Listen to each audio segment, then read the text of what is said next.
Okay, I'm just going to show you a little bit about the bridge I've built for the layout. We have a 14 by 12 room and we go around about 3 times, and I don't want to have a duck under, and I find that really quite annoying to enter the train room as such, so we want to have a lift up bridge.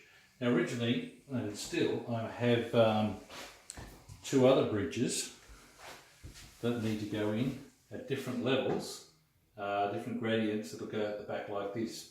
And what I did was designed an aluminium framework that lifted the whole 3 at the same time. But that tended to be a bit cumbersome and a bit heavy, so I tried this sort of foam idea to see if it would lift the whole 3 up, and it sort of worked quite well, but I'm a bit worried about the alignment up the tracks, because if we don't get that right, it creates hassle. But eventually I like this idea because I like to keep things simple, and this is pretty much an aluminium piece that goes underneath with a 12mm ply, and of course you've got your sound proofing there and your track, and it's also wired up to the dressing pins or alignment pins at the bottom here. That lines up the track, but also conducts electricity. So it can be a lift up manual, or it can also be motorised. So you'll find that when it goes over the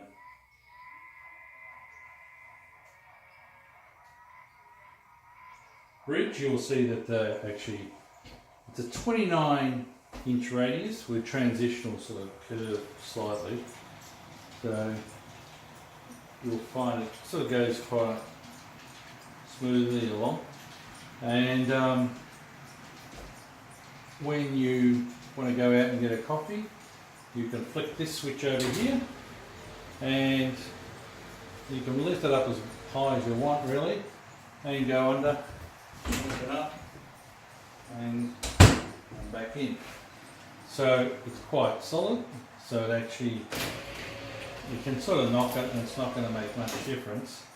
When you bring it back down, the alignment pins will make sure it comes in the right place.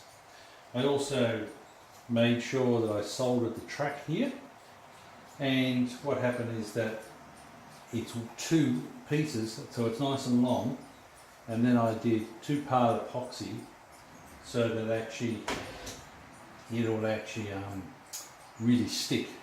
Then by using a jeweler's saw, I was able to cut through the middle here, and it was very fine cut, and it's not going to actually move when the train goes over the top. It connects every time, and I run it fast and slow, and it seems to work either way, and I'm pretty happy with it. And most of the time you can just lift it up straight away. I purposely don't have any safety guards with electricity, because running a railway is a dangerous thing, and that's built into the prototype of you've got to be focused. Okay.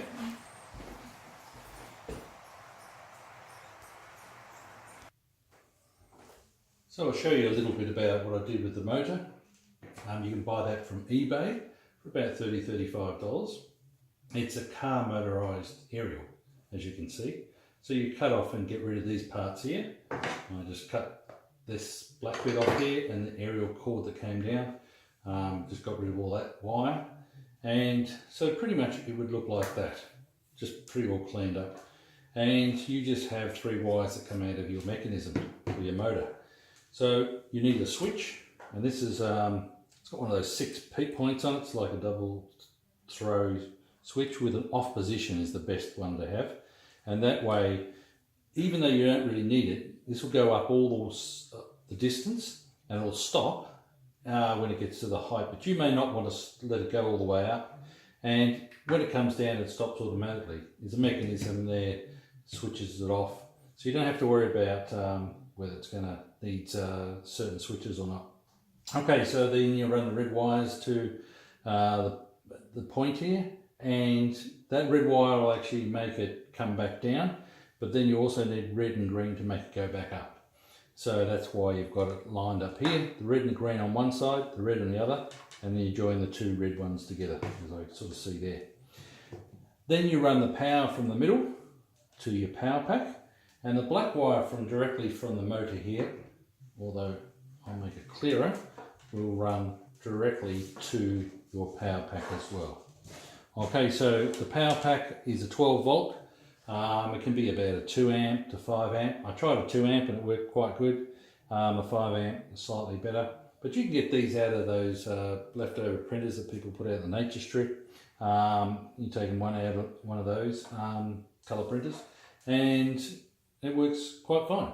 Just remember that when you have the arm here, or the tube, this one here just comes down and it comes a bit lower than the actual so it's actually not resting on this at all. It's completely disengaged. What I do then with this is get a piece of wood, something like that, and we put a U-shaped clip here and here, and then you actually put 2 drill holes through the layout, the side of the layout, into the particular wood, put a bolt and a couple of wing nuts, and that way you can adjust it to exactly the position you want.